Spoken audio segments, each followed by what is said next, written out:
Assalamualaikum Ananda, bertemu lagi di kelas matematika bersama Ustazah Esi. Hari ini kita akan belajar materi baru, yaitu pengolahan data.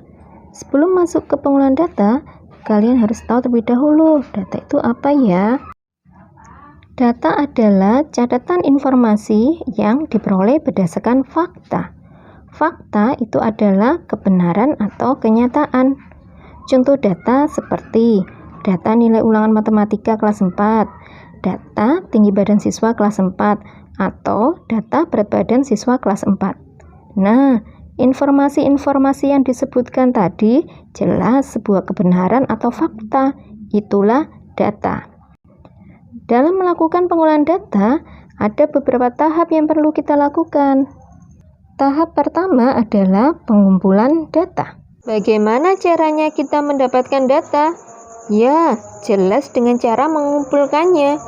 Bagaimana cara mengumpulkannya? Mari kita simak.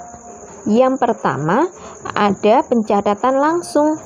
Contohnya, wali kelas ingin mengetahui berat badan masing-masing siswa kelas 4. Maka, yang dilakukan oleh wali kelas adalah membawa timbangan berat badan ke kelas dan melakukan pencatatan langsung. Jadi, satu persatu anak dipanggil untuk ditimbang berat badannya secara langsung. Kemudian dicatat. Itulah pencatatan langsung.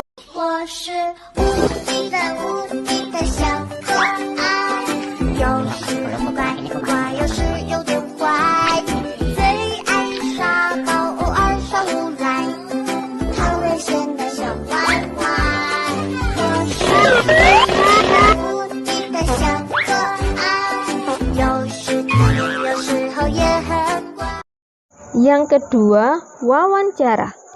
Wawancara adalah kegiatan tanya jawab.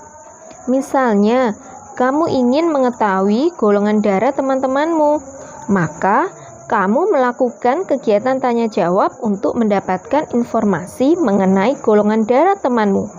Contohnya, misalnya kamu ingin bertanya kepada Ibrahim, "Halo Ibrahim, golongan darah kamu apa?" Kemudian Ibrahim menjawab, "Golongan darah aku O." Nah, baru saja kamu melakukan apa tadi? Ya, melakukan kegiatan tanya jawab atau wawancara. Sehingga kamu mendapatkan informasi mengenai golongan darah. Yang ketiga adalah kuesioner atau angket. Misalnya, kamu ingin mengetahui makanan favorit teman-temanmu di kelas. Nah, kamu bisa menyebarkan angket atau kuesioner, atau bisa juga kita sebut sebagai lembar isian. Kemudian, teman-temanmu akan mengisi itu, dan kamu mendapatkan data mengenai makanan kesukaan teman-teman di kelasmu. Setelah mengumpulkan data, maka kita berlanjut ke tahap berikutnya, yaitu penyajian data. Penyajian data? Kan kita sudah dapat data. Untuk apa disajikan? Teman-teman, penyajian data ini punya tujuan tersendiri, yaitu memudahkan dalam membaca dan menafsirkan data. Di kelas 4 ini, kita belajar dalam dua bentuk. Yang pertama, dalam bentuk tabel. Nah, bentuk tabel itu seperti ini. Dalam bentuk tabel, terdiri dari kolom dan baris. Yang kedua, dalam bentuk diagram batang. Diagram batang terdiri dari sumbu mendatar dan sumbu tegak. Namun, sebelum kita berlatih menyajikan data, terlebih dahulu harus paham cara membaca dan menafsirkan data dalam bentuk tabel dan diagram batang. Yang pertama adalah data dalam bentuk tabel. Misalkan, Ustazah punya data nilai ulangan matematika siswa kelas 4A. Dalam bentuk tabel bisa dilihat ya. Kolom yang sebelah kiri ada nilai 6, 7, 8, 9, dan ada kolom jumlah. Di sebelah kanan ada banyak siswa. Ada 3, 6, 4, 2, dan 15. Bagaimana cara membaca data dalam bentuk tabel berikut ini? Yaitu dengan cara kita lihat dari sini. Yang mendapatkan nilai 6 ada 3 siswa. Yang mendapatkan nilai 7 ada 6 siswa. Yang mendapatkan nilai 8 ada 4 siswa. Yang mendapatkan nilai 9 ada 2 siswa. Jumlah seluruh siswa ada 15. Nah, ini kegiatan membaca data dalam bentuk tabel. Membaca data itu berarti menyebutkan informasi yang tertulis pada tabel. Sedangkan kita punya kegiatan satu lagi, yaitu menafsirkan data dalam bentuk tabel. Artinya, kita harus menemukan informasi satu lagi mengenai data yang tidak tertulis pada tabel. Informasi lain yang dapat kamu temukan dari tabel apa yang secara tidak langsung tertulis? Yang pertama adalah nilai terendah. Dari tabel bisa kita lihat dari nilai 6, 7, 8, 9, nilai terendahnya berapa? Iya, nilai terendahnya adalah 6. Yang lain apalagi ya yang tidak disebutkan di tabel?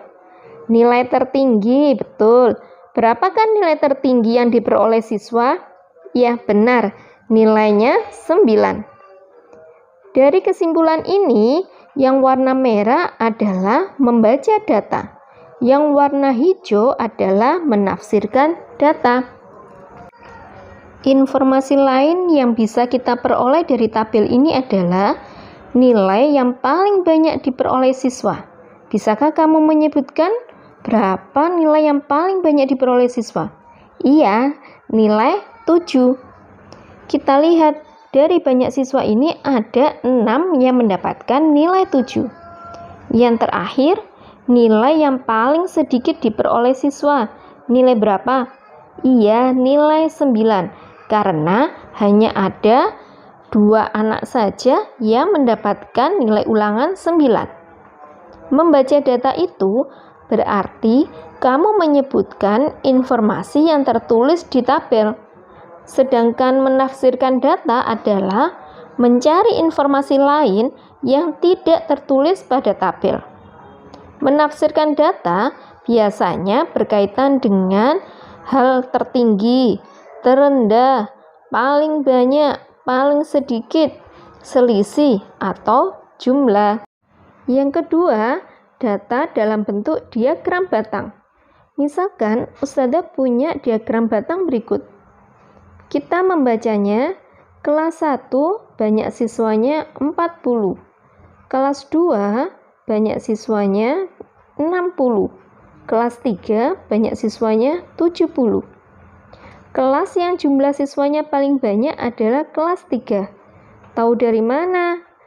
Tentu saja kita bisa melihat dari batang yang paling tinggi. Batang yang paling tinggi itu adalah kelas 3.